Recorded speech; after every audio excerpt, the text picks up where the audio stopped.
प्रलय का समय चल रहा था। कल्प अपने अंत पर था। भगवान विष्णु क्षीर सागर में योग निद्रा में थे। उनकी नाभि से एक कमल का उद्भव हुआ, जिसमें ब्रह्मा जी अवतरित हुए। ये ब्रह्मांडीय चक्र मनवंतर कालों से ऐसा ही चला आ रहा है, परंतु इस बार कुछ अप्रत्याशित घटना घटित हुई। श्रीहरि के कानों से गहरे रंग का द्रव्य निकला और उसने एक दैत्य का रूप ले लिया और क्षीर सागर में क्रीड़ा करने लगा। संसार के निर्माण कार्य में लगे ब्रह्मा जी पर वह हास परिहास में सागर का जल फेंकने लगा। अबोध समझ ब्रह्मा जी ने उस उद्दंड को अनदेखा कर दिया। तभी एक और घटना घटित हुई। भगवान हरि के पसीने से एक और दैत्य ने जन्म लिया। दोनों दैत्य मधु और कैटव के नाम से प्रचलित हुए। दोनों दैत्यों ने सोचा, क्यों ना शिखर पर बैठे ब्रह्मा जी को खा जाए।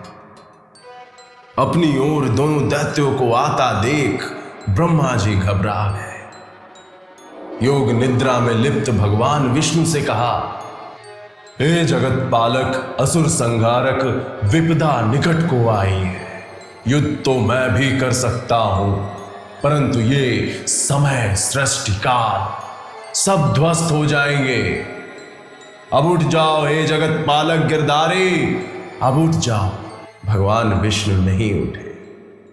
जो इस संपूर्ण ब्रह्मांड की अधीश्वरी है, संपूर्ण सृष्टि को धारण करने वाली है, पालन और संहार करने वाली है, और जिनकी अनुपम शक्ति के बिना स्वयं भगवान विष्णु भी अक्रिय रह जाते हैं, उन देव योग निद्रा की स्तुति ब्रह्मा जी करने लगे। हे महाशक्ति, तुम्ही यज्ञ में आहुति स्वीकार करने वाली स्वाहा हो, तुम्ही पितरों को तृप्त करने वाली स्वधा हो, और तुम्ही वशटकार के रूप में समस्त वैदिक मंत्रों की शक्ति हो। तुम्ही ध्वनि और स्वर की आत्मा हो, जीवन देने वाली अमृत भी तुम ही हो। तुम ही सनातन अविनाशी प्रणव ओम के तीनों अक्षरों में स्थित हो, और जो सबसे सूक्ष्म अर्धमात्र रूप में प्रकट ना होने वाली शक्ति है, वह भी तुम ही हो।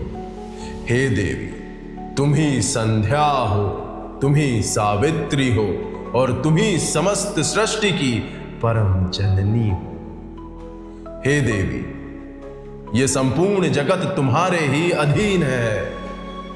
तुमसे ही इसकी सृष्टि होती है, तुमसे ही इसका पालन होता है, और जब संहार का समय आता है तो तुम ही इसे अपने भीतर समेट लेती हो। सृजन के समय तुम सृष्टि रूपा हो, पालन के समय स्थिति रूपा हो, और संहार के समय संहार रूपा बन जाती हो। हे जगन्मयी, तुम ही महाविद्या हो, तुम ही महामाया हो। तुम्हारी महामेधा से संपूर्ण ज्ञान प्रकट होता है। तुम्हारी महास्मृति से वेदों की धरोहर संचित रहती है। तुम ही महामोह की जन्मदात्री हो, तुम ही महादेवी हो, और तुम ही वह शक्ति हो जिससे दैवीय एवं असुरी शक्तियां उत्पन्न होती हैं।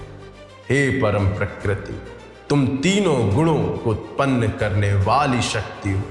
तुम्हारी ही माया से कालरात्रि जन्म लेती है। तुम ही महारात्रि के रूप में महाप्रलय का कारण बनती हो, और तुम्हारी ही शक्ति से मोहरात्रि संसार को अज्ञान के अंधकार में डाल देती है।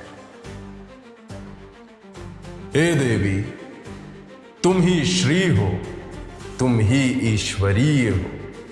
तुम्हारी ह्रीम संपूर्ण सृष्टि को संतुलित रखती है। तुम ही बुद्धि और बोध की जन्मदात्री हो। तुम लज्जा हो, तुम पुष्टि हो, तुम तुष्टि हो। तुम शांति और क्षमा की अधिष्ठात्री हो। परंतु हे महाशक्ति, तुम केवल सौम्य नहीं, भयंकर भी हो। तुम्हारे हाथों में खड्ग है, तुम्हारे पास शूल है। तुम गदा और चक्र से विभूषिता हो। तुम्हारे शस्त्रों में शंख, धनुष, बाण, भुषुंडी और परिघ भी हैं। तुम्हारी सौम्यता अनंत है। तुम्हारा सौंदर्य अवर्णनीय है। तुम उन सभी सौम्य शक्तियों से भी सौम्यतर और अद्वितीय सुंदरी हो। हे परमेश्वरी, तुम परा, तुम अपरा हो और तुमसे परे कुछ भी नहीं। हे सर्वस्वरूपिणी, जो कुछ भी इस जगत में विद्यमान है, चाहे वो सत हो या असत, जो कुछ भी इसमें शक्ति के रूप में विद्यमान है, वह सब तुम ही हो। फिर भला तुम्हारी स्तुति कौन कर सकता है? जो स्वयं सृष्टि के कर्ता, पालक और संहारक हैं, वह भी तुम्हारे ही वशीभूत होकर निद्रा मग्न हो जाते हैं। तो फिर इस ब्रह्मांड में कौन ऐसा बलशाली है जो तुम्हारी महिमा का वर्णन कर सके?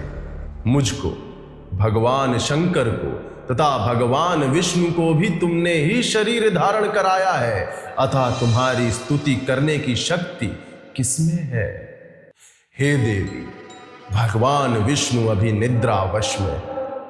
जब तक वे नहीं जागते, तब तक इन महासुरों का अंत नहीं हो सकता। अतः हे मां, आप अपनी माया से इन दोनों दुर्धर्ष असुरों मधु और कैटब को मोहित कर दें और शीघ्र ही भगवान विष्णु को जागृत करें, जिससे वे अपने परम कर्तव्य का पालन कर इन महासुरों का संहार कर सकें।